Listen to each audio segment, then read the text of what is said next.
Hi, I'm Craig with ApplianceVideo.com. Today, we'll be taking a look at the water inlet valve on this Samsung Active Wash top-load washing machine.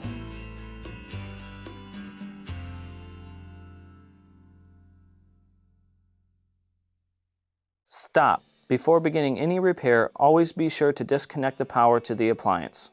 It is also recommended to test the outlet for the proper voltage. Remember to also turn off the water. The main reasons why you'd be replacing a water inlet valve is if the unit is throwing one of the 4C error codes, it may be leaking, or you could hear a horrible noise when it's going to fill. Now, click on the link below to view this repair video.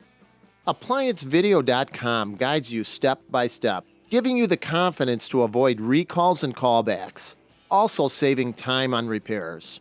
Whether you're up against an uncommon repair or the latest appliance on the market, our videos have been created with you in mind.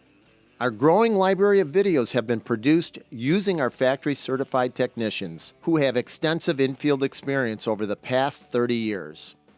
ApplianceVideo.com provides high-quality repair videos that anyone can follow, regardless of their skill level. We are here to help. Click on the link below to view this repair video and let us help you do it right the first time.